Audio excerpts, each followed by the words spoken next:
Your boy, the insurance junkie, your fiduciary fella, the all-star advisor Alonzo Hall, and I'm here today to web and tap on your head with a really, really brief live today. So, before I go in, ladies and gentlemen, make sure y'all hit that like, drop a comment, subscribe, and hit that notification bell so you're made aware every time I release new content. And as always, share, share, share. Lastly, to contribute to channel growth or to schedule an appointment with a licensed financial professional, the links will be in the description of this video. So, today is my mother-in-law's birthday, so I drove out here to Brooklyn to come see her. And while I was here, a buddy of mine sent me a video. My man, Business Connections, sent me a video from a close friend of his who also is in the insurance world. And I was like, oh yeah, I know this guy. And he said some things that ironically enough, T. Riddler was going on, that ironically enough had me a little bit surprised, but not. So one of the things he did was he mentioned one of these things that's always around, how's it going, which is Primerica life insurance agents. And I completely understand because Primerica agents will run around and bash a regular insurance agent for one reason or another. Yeah, you can get them strawberries, bro. And the problem that I have with that is they're not exactly trained on the product of life insurance. What they know is the product that they sell, which is term. Let me light my cigarette. Okay, what up? Yeah. And I love the way that your boy broke it down. Because one of the things that I always say, and there are agents who are proponents of whole life. Oh, yeah, the reason I said New York life, because I'm out here in Brooklyn today. But they are proponents of permanent life insurance as well, right? But these people will then turn around and bash term insurance. And the problem is, like your friend said, it's kind of like a car. You need all four wheels to go. So you need term life insurance, whole life insurance, universal life insurance, and an annuity to really put together your financial plan. Now, certain policies can serve certain purposes, right? You know, one of the things we have in the black community is the whole godparents thing, and yet we don't go ahead and get a 20-year term policy with the person that we made the godparent of our child as the beneficiary. It's quite selfish, but that's not exactly what we think about. But one of the things that I appreciate that he said, and I say it all the time, is agents who are actually able to do their job when it comes to life insurance, because I noticed he said he wasn't too involved in the securities. I know a little bit more about the securities, but I don't really delve into the securities or what they call stocks, because if you actually have the license to do this stuff, you know a lot of stuff like the laws and stuff. But besides that, you can actually lose your license for talking about this stuff. I'll give you an example. Okay, the other day, my company had a webinar, and during this webinar, nice shades, bro. During this webinar, they I had broadcasted to my YouTube. Well, unfortunately, the compliance department was like, "Hey, nah, nix that. You got to delete the video because it was non-compliant with the company standards." So when people are talking about stocks and investments, they're not licensed. So that's like going to somebody who's talking about, cutting your hair. If they're not licensed, they probably don't know what the occipital bone is. So they might zeke you, and then there's no recourse. There's nothing you can do but outside of beat them up, right?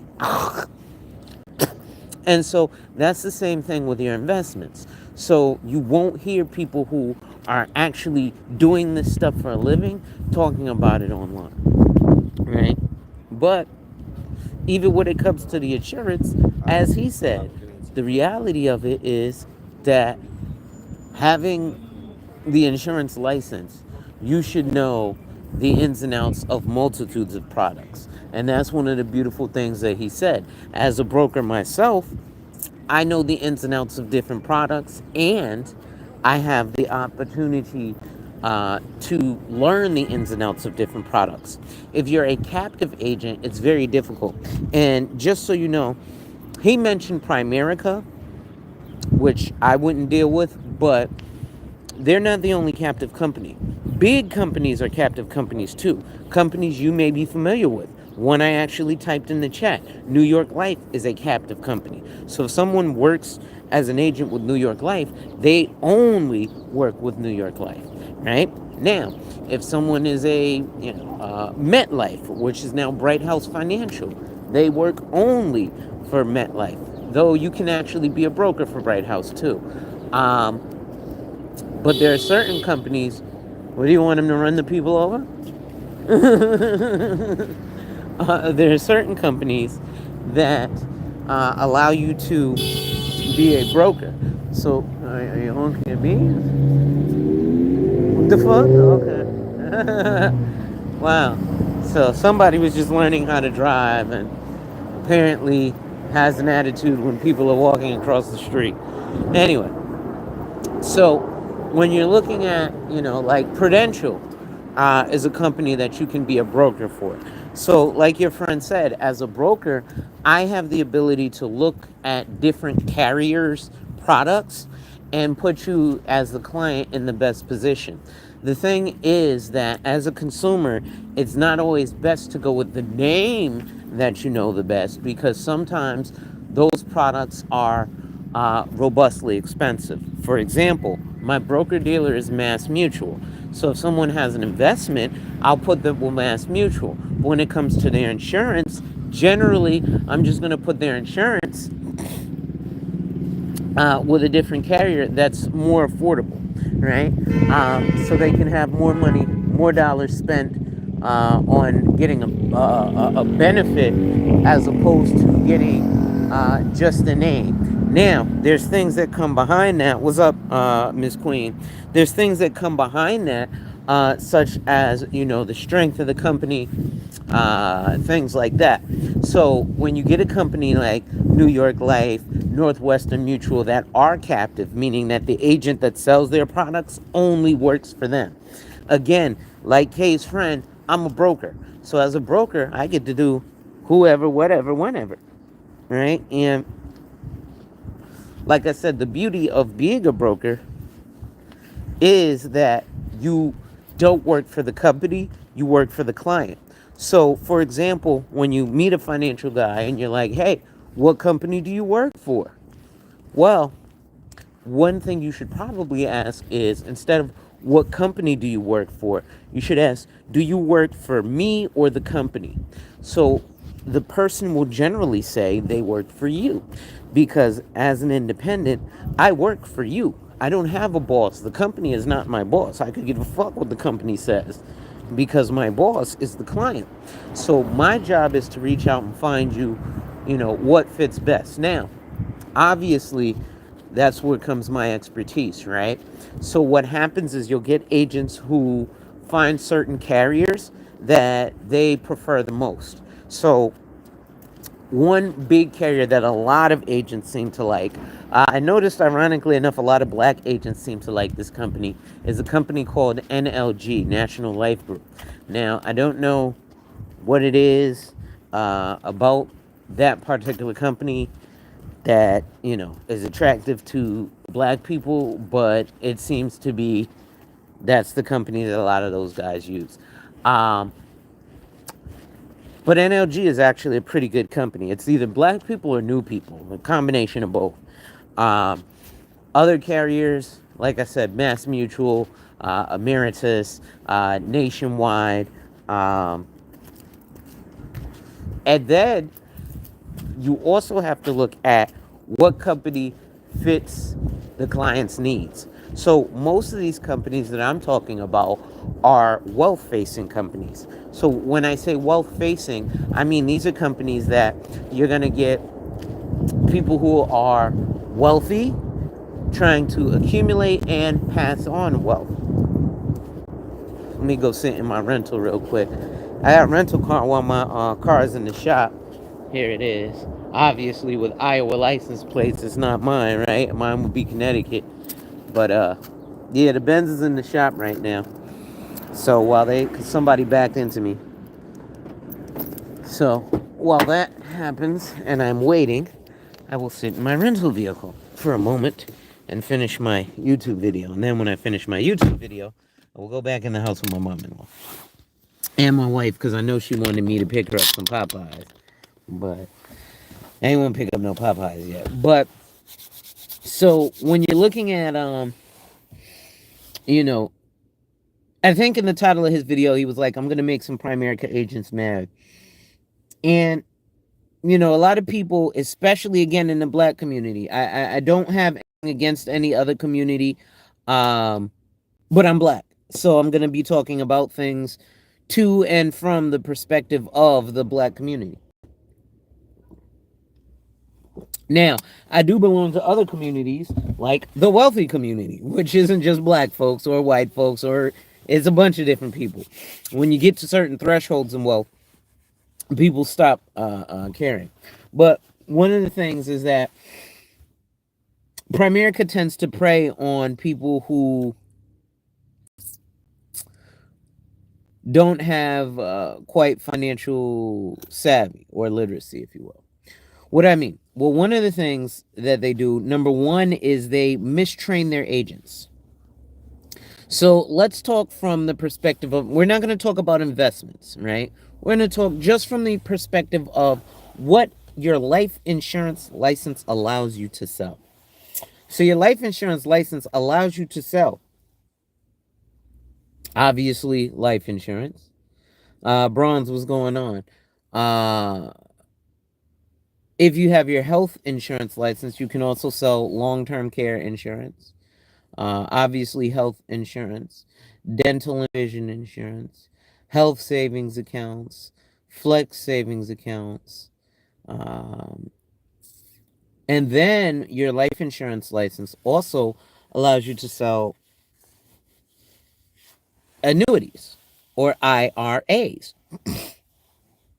Now, the problem is that Primerica tells their agents that in order to sell an annuity, you need to be securities licensed. Now, because I'm not a rep with Primerica, I can't tell you whether that is true or not. And what I mean when I say whether that is true or not is because I don't know the product. I don't know them to offer an annuity, is what I should say. So the reason they may be telling their agents that is because they don't offer an annuity, so they only offer mutual funds. However, if I'm not mistaken, and in a lot of debates I've been with Primericans, they do offer an annuity. And with that annuity, your life insurance license is supposed to allow you to do that. But they're miseducating their agents, telling them you don't need, you do need a securities license to sell a fixed annuity, which is untrue. Now, you do need a securities license to sell a 401k and to sell a variable annuity, just like you need a securities license to sell variable life insurance. But you do not need a securities license to sell fixed life insurance or fixed annuities. On the spot, what's going on? So I think when he mentioned that, the reality is this. And again, especially in our community, and this is also probably a reason why in the black community, life insurance is not what it once was. So there's a Yahoo Finance study that shows that this was, I think, back in like 2018, but back then, even today, black people buy more life insurance than white people do. We believe in the power of life insurance to pass on generational wealth. The problem is we purchase life insurance the wrong way. So, what do I mean by that? Well, number one, we get taught wrong. Just buy term insurance. Or we get taught to borrow from our insurance. Anybody out there who has their real estate license, Please type in the chat what these three letters mean. OPM. I'm going to wait a minute while I let anybody who's involved with real estate who knows what those three letters mean type those three letters in the chat. But OPM. And so, Miss KP, what's going on? And so the whole idea is that, we buy life insurance the wrong way because we don't know the power of it, right? So, for example, we'll buy a small face amount policy and then say some bullshit like, I want generational wealth. Has anybody gone to Google and Googled how long is a generation? It'll tell you 20 to 30 years. So let's go on the low end and say 20 years. And then what's the average household income in America? It's, I think, between 50 and 71,000. We'll go on the low end and say 50,000. 50,000 times 20 is $1 million. Yet you have Primerica agents who will tell you stuff like, buy term and invest the difference. Buy a term policy, because you've never held $200,000 in your hand at once, or $300,000 in your hands at once. I think the most they go up to is $400,000 with a 10% increase up to $500,000. So you've never held $500,000 in your hands. Seeking my creator, other people's money. Exactly. So now, and I got to get you a wrench, Seeking my creator. Hold on. That is moderator. There we go. So, you can also use other people's money in other areas. And he said, I'm not in real estate, but I know what OPM means, right? So you can use OPM in other areas. One of those areas, ironically enough, is your life insurance. Well, how do you do that? Simply. Well, number one, you purchase the proper amount of life insurance that can leave generational wealth. So if I make $100,000 a year and I want to leave my family one generation of generational wealth, which, again, what the example I explained to y'all, where the average household income is 50,000 and a generation is 20, and 20 times and 50,000 times 20 is 1 million. Remember, that $1 million is not generational wealth. That $1 million is generational just fucking making it. What do I mean? Well, if you making $50,000 a year, you're not fucking wealthy. You're just fucking making it. So, leaving $1 million or 50,000 times 20 to your family for one generation is just leaving your generation one generation of fucking making it. Now, if you really want to leave generational wealth and all you want to do is leave $50,000 a year, you would likely do OPM, spend substantially more, and right now I'm just talking about term insurance. So spend substantially more and get a $10 million death benefit. Now when you pass, your family takes that $10 million, they put it in a money market account or high interest high yield savings account. Now you've got, what's 0.5% of 10 million? 50,000 in perpetuity. $50,000 a year every year until the bank goes bankrupt, right? So these are a few different things that can help you in terms of, again, using other people's money, strategizing, right? Now, again, Kay's friend was mentioning, don't bash a product, especially if you're not familiar with it, right? Like, I can sell you a level term policy, but I can also sell you a increasing term policy, because that's what Primerica sells. I can also sell you a return of premium policy. Ask a Primerica agent, hey, what do you think about return of premium term? Nah, I don't get it. Just buy term, invest the difference. What they're telling you is buy term from me and invest the difference with me.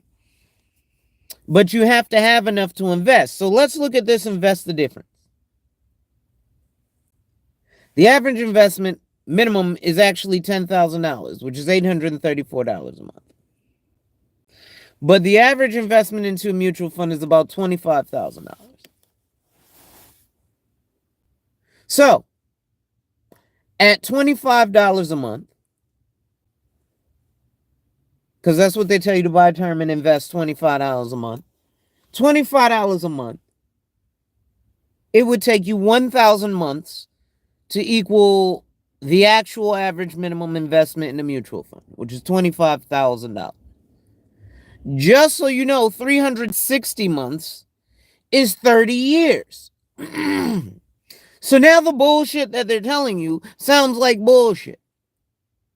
Because I told you to do the same thing in an annuity that's fixed, which means it's guaranteed. See, the investment, what they don't tell you is, number one, there are up and down years.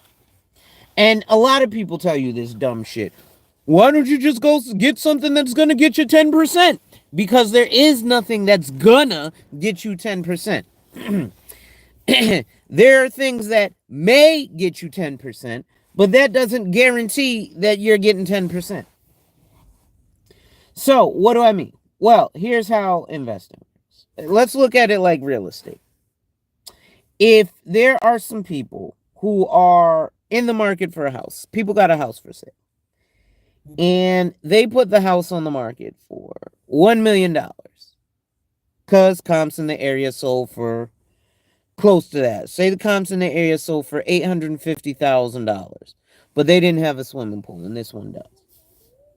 So they go, okay, well, this guy is going to sell his house for $1 million. And while it could sell for $1 million because you've got a swimming pool, doesn't mean that it will sell for $1 million because you've got a swimming pool. Because the comps next door to you, even though they didn't have a swimming pool, they were a 4-bedroom, 3-bath house. Well, yours is a 3-bedroom, 2-bath house with a swimming pool. Right? So you might not get the $1 million that you think you're going to get because you have a swimming pool. So when investing, you might not see any gains, right? You might only see losses. You will see some of both, gains and losses, because that's the variability of investing. So what happens is this. You invest in Nike. It's gaining 10% in 2024. So you put $100,000. Let's make it easy. You put $100 in. You earned 10%, so you earned $10 on that $100. Right? Now, the next year, LeBron James retires from the NBA. And China is 300 million people who are NBA fans. There's about 300 million people in America. There's about 300 million people in China who are NBA fans. And now they hate Nike all of a sudden because LeBron James is no more playing. And now you lose 20% of your $110.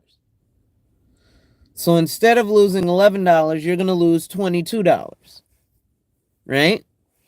So 110 minus 22 is going to bring you down to what? $98 or something like that? 110 minus 10 is 190. So you're at $88. Now, the next year, let's say LeBron James Jr. comes back into the NBA. And your stock goes up, instead of 10%, it goes up 22%. Oh, but here's the problem. Remember, you had that big gain, but then you had that loss that knocked you down to $88. Now, let's say you go up. Let's say you go up 20% again. Well, now you're not back at even. Because 10% of 8 is, or 80 is $8. And 20% is only going to be 16. So now, even though you've gotten a better gain this year than in previous years, you're like, hey man, listen, then because that life insurance investment was only growing at 3%. I mean, yeah, I was up the first year 10%, then I was down 22, but look, I'm back up 20. Yes, but now you're still at a lower position than when you started. Because now you're at what's 80 plus 16? Now you're at $96. So you're $4 less than when you started.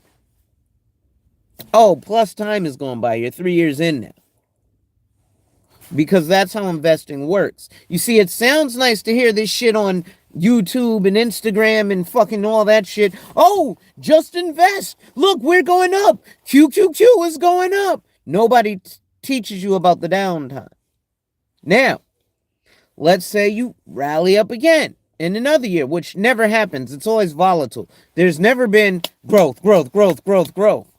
Or when there have been, for example, if I show you a 10-year historical average of the S&P 500 and I show you 2008 where the S&P dipped 38%, guess what? A person who had their self in something with a zero floor, meaning they didn't lose anything, no, they didn't gain, but they lost zero as well, versus a person who had a bunch of money in an S&P fund, well, they lost 38%. So if you had $100,000, you just lost $38,000.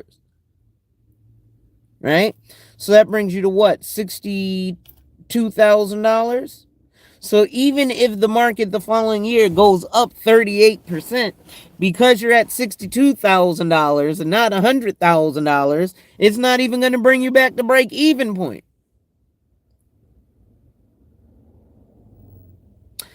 I hope that makes sense, right? So let's do it like this. We're going to do it like this, right? So I got 5 right here, right?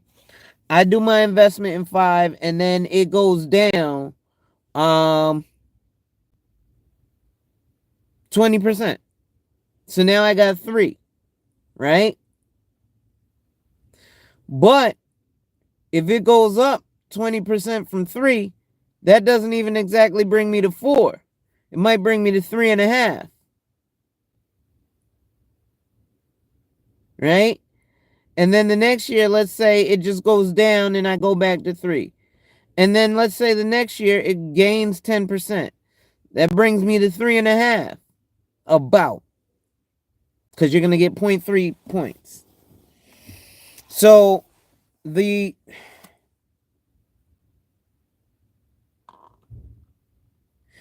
problem is that investing is not as simple as it seems. And yes, you can get lucky. And yes, you can earn some money. But what happens is this. People teach you about the unrealized gains. Look, it went up 20%. Well, listen. You know what that is equivalent to? That's equivalent to saying, as a man, every time you get an erection, you have to ejaculate. Every single time you get an erection. Every time you wake up in the morning with morning wood, gotta rub one out. Because otherwise, it's unrealized erections. Right? So that's what people are doing online when they're telling you about this investing stuff. Oh, it went even when you watch fucking CNN or MSNBC and Mad Money. What they're doing is kind of the bait and switch. You get excited. Oh, I'm buying this stock and blah, blah, blah, blah, blah. Christine, what's up? The problem is they don't tell you about how do you realize that gain. Well, in order to realize that gain, you need to sell that stock. So, let me call this guy back.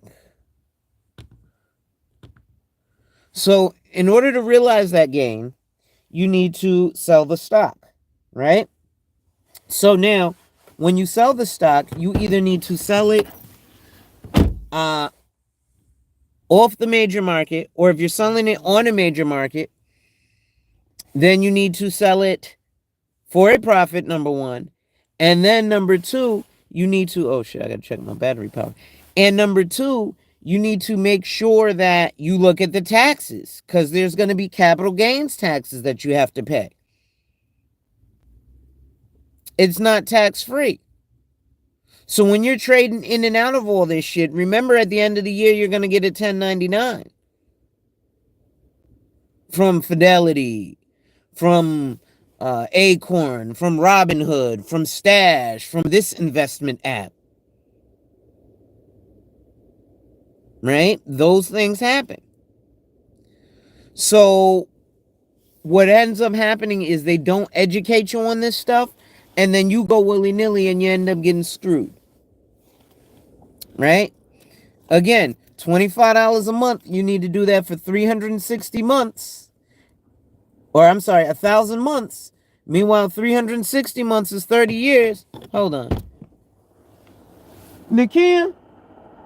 Oh, no, that ain't Nakia. I thought that was my homegirl. I was like, oh, she went and got herself an Audi. Yeah, that is Nakia. Oh, well, I ain't gonna bother. Anyway, so you have to realize that there are some important things that you gotta to look at, especially as a financial professional, when you're comparing and contrasting these products and services to people, right? So again, what you want to ask that agent, hey, do you work for the company or do you work for me? Most agents should be happy to tell you that they work for you and not the company, because they do work for you and not the company.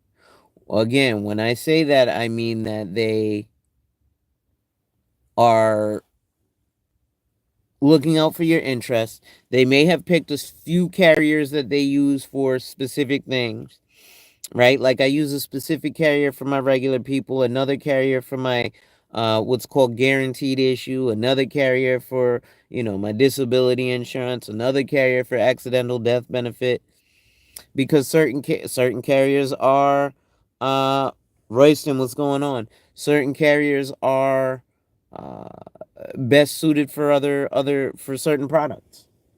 This is kind of how it is, right? I need to hurry up and go get me some halal food. I ain't even gonna hold y'all.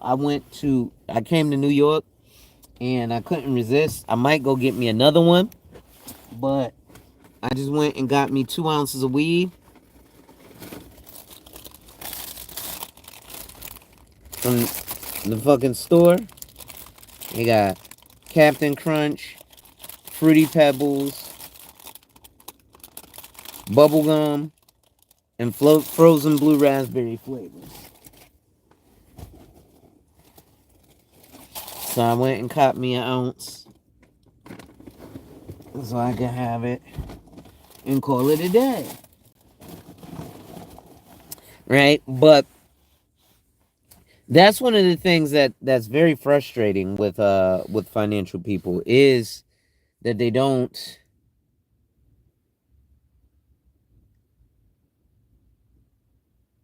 like, especially like, because when Kay's friend did the video, he's only an insurance agent. All he does is sell insurance, right? He doesn't have his securities license. And this is the difficulty with a lot of people who tell you to buy term and invest the difference. They don't have their insurance license, and often they don't have their securities licensure, right? Not their security license, their securities license. Securities meaning investment. So when people are like, oh, do you have your investment license? There's no such thing as an investment license. No, not gyros, bro. I gotta get me some chicken over rice. Though the gyros do slap too. But I think I'm gonna have me another cigarette before this is said and done, and I can't smoke in this car because it's not mine. But you look at buy term, invest the rest, and it's usually given by advice by somebody who doesn't understand insurance. If you look right now, here's where I can shit on the whole term insurance. And again, there's nothing wrong with term insurance. I sell a boatload of it too. But here's where I can shit on the buy term invest the difference. Because rich people, real rich people, buy permanent life insurance. You want to know how I know? The Democrats are currently trying to create a bill, been trying for a few years now, to tax private placement life insurance because for wealthy people, it's a tax shelter. What? Well, when shit like that happens, it becomes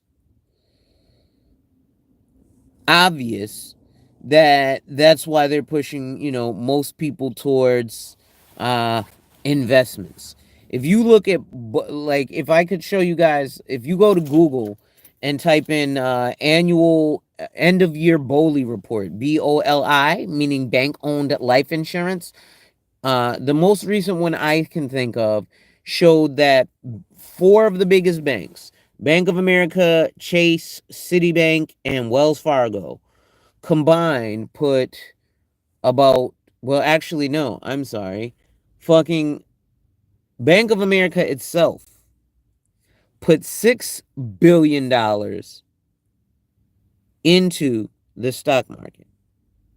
This is Bank of America. Do you know how much money they put into cash value life insurance? $22 billion in the same year. So in this year, right? Because you put more money into the things that are more money making. So while everybody's telling you to invest, the banks, Bank of fucking America, back in 2019, put $6 billion into the stock market. Simultaneously, they put $22 billion into cash value life insurance. That kind of makes you say, why is Dave Ramsey and Primerica telling me to buy term insurance, but Citibank, who was with Primerica, and TD Ameritrade, who pays Sue Zorman, oh, well, TD Ameritrade doesn't exist anymore. It's now Charles Schwab. But how come they have me in a position to invest when they put $6 billion in the stock market? So I get it. They invest too. But they put almost 4 times the amount into cash value life insurance than they did into investing into the stock market. What are we doing here? Why is that even a conversation? Like, this shouldn't even be a conversation except for the fact that they keep you blocked out of it.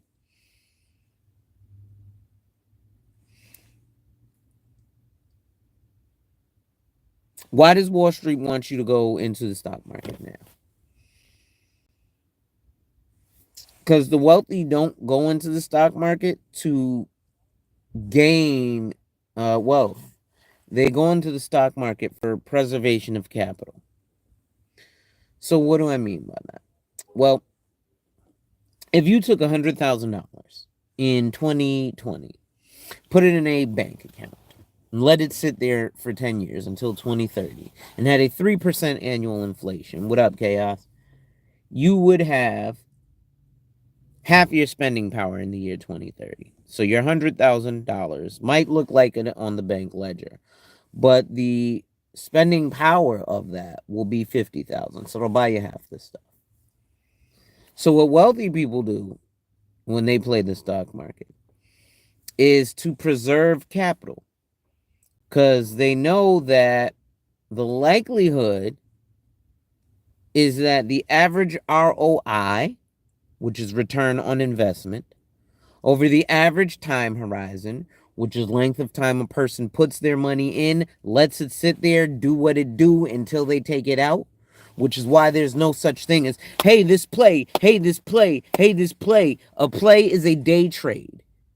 And unless you have the FINRA minimum of a margin account, which is $25,000, you cannot trade a cash account, because a cash account you cannot day trade with. Why? Because it takes at least 2 days for the monies to settle in a cash account.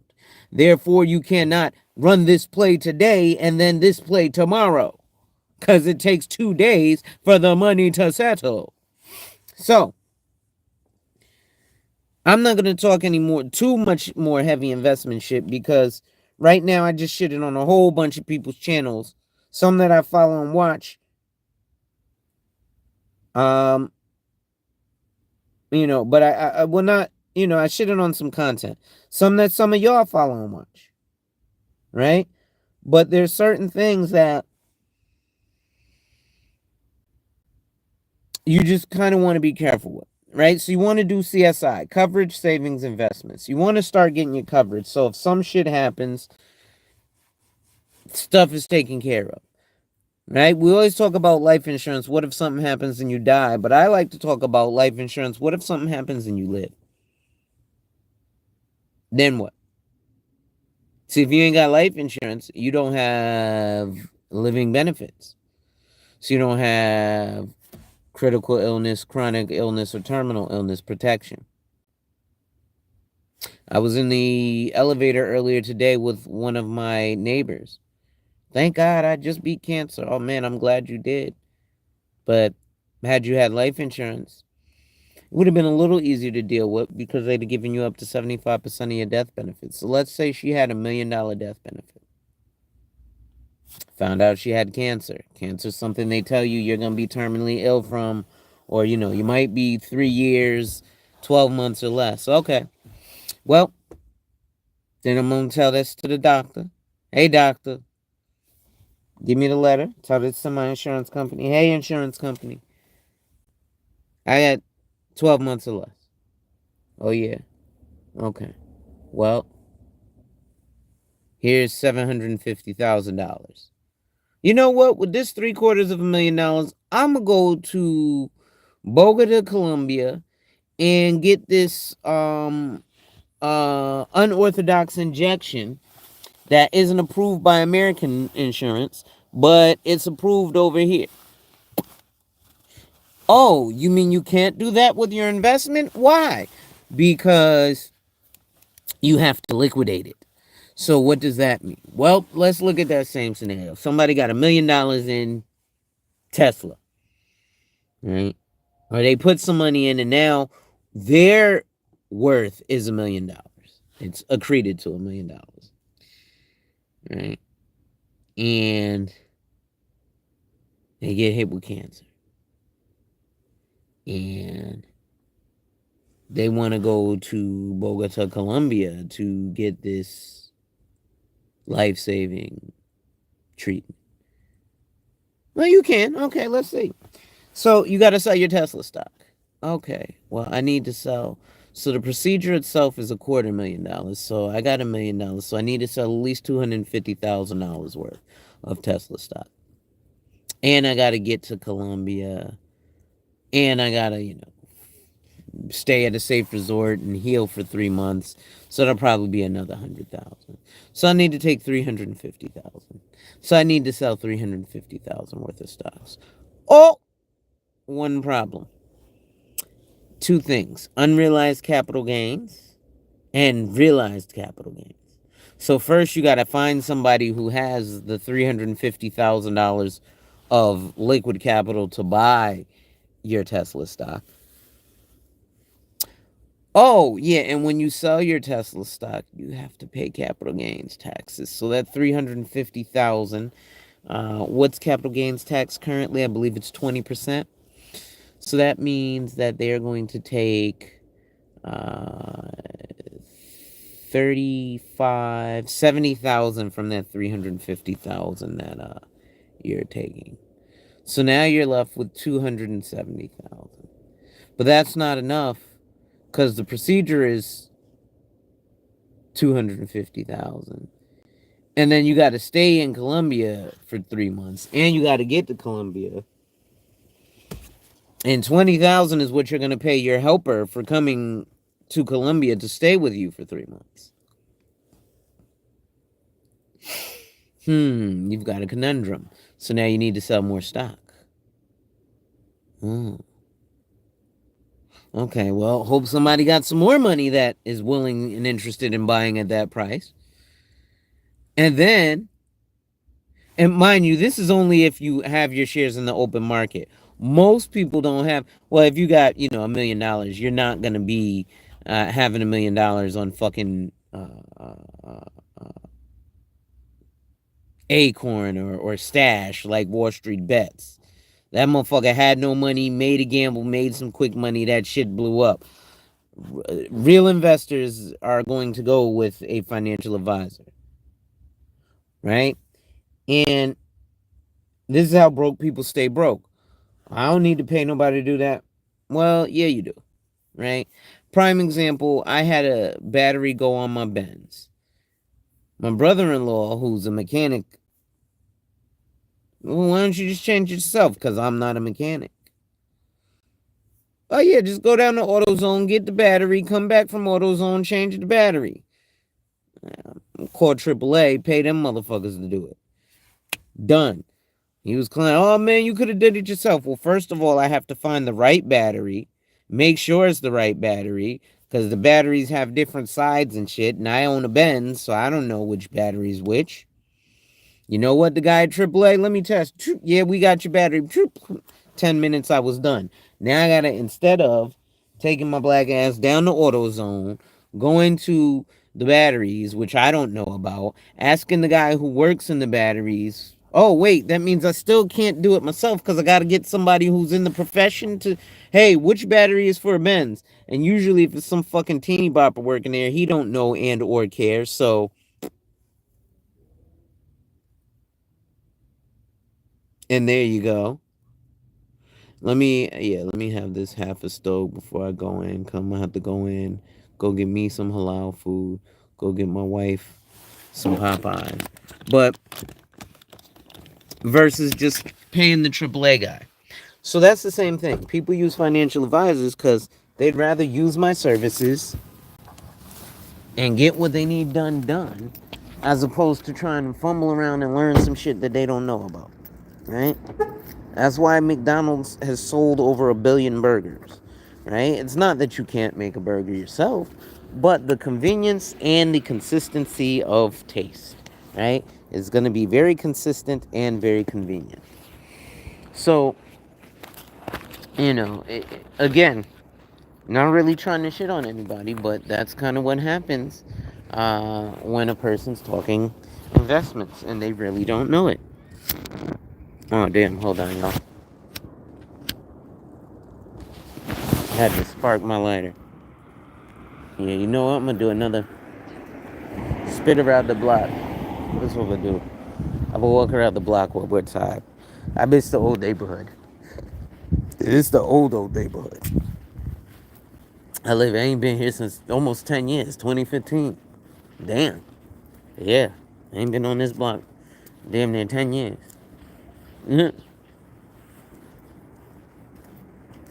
But, so, those are some of the things that even pause in you, the client, because shit, you don't know. And it's all these different conflicting this, that, and the thirds. And then everybody has all these titles now. Everybody's a financial consultant or a coach or listen, man. The reality is this. That's why I say licensed financial professional, right? Because I have a license to do this shit. It's just like, prime example, right? Let me see. I'm walking up the block. Right? Oh, there's an architect here. Right? And there's a property in Brooklyn that is right now being renovated. Right? Boom. Right? But you know that it has all sorts of permits, and the people who are doing the work are licensed. Why? Because this way, if they do anything screwy, you can have recourse against them.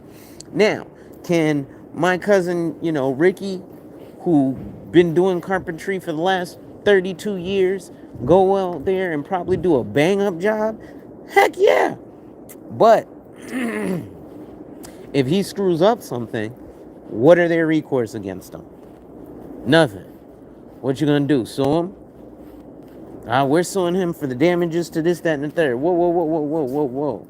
Is he a licensed practitioner of this? No. Well, ma'am, you can't sue him for damage. You are the stupid person who allowed this guy to come do work in your house.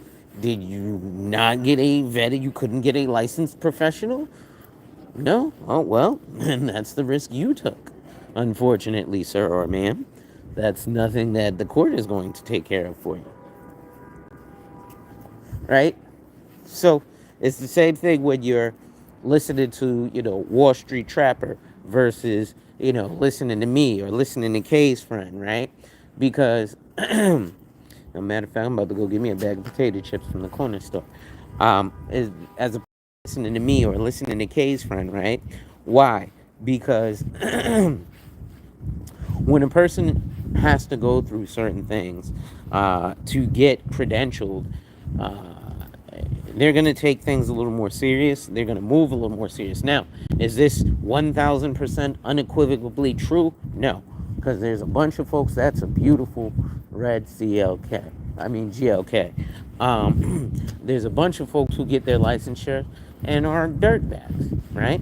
But for the most part, the getting credentialed. Now, does getting credentialed mean you'll be good at your job? No, but it does mean that you'll have some sort of semblance of um, what's going on. But again, it also depends on who, what, when, where, or why they're working for. Because again, a lot of people who are, like with Primerica, they have no idea of what other products are out there. So how can they really give you a vetted opinion? Or like somebody who starts off with New York Life, how can they give you an opinion of another product if they've never seen it? Right? If all you know is New York Life products, this is a bit of an issue because all you know is New York Life, and knowing nothing but New York Life or knowing nothing but Primerica, it can put you at a negative position. Now, the difference is with, something like New York Life, you're at least able to consistently review and be like, hey, you'll see other people's policies. You'll compare them all the time just because that's kind of how that goes down.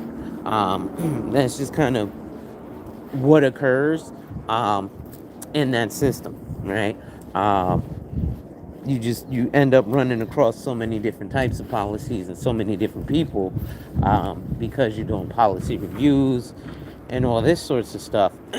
So you see it on almost a daily or a weekly basis for the sheer fact of, and that's what you encounter and you do.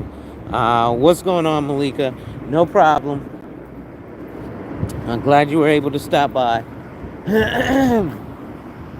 But so these are things that, would and should often give a person pause when they're looking, at some of those products, just because it's like, well, how can you recommend, this product when, University of Pennsylvania or Penn State University already did a study that said that 99% of terms don't even pay out due to lapse in policies, right? So there's a bunch of craziness that goes down that people don't even, quite understand. I should put some feelers out here while I'm out in New York for some insurance clientele, but such is life. I will do that in a little bit. At any rate, ladies and gents, it is your boy, the insurance junkie, your fiduciary fella, the all-star advisor on one below. What's up, Bobby? And I've just whacked and tapped on your head with another ADH wealth solution. Make sure you hit that like, drop a comment, subscribe, and hit that notification bell so you're made aware every time I release new content. And as always, share, share, share.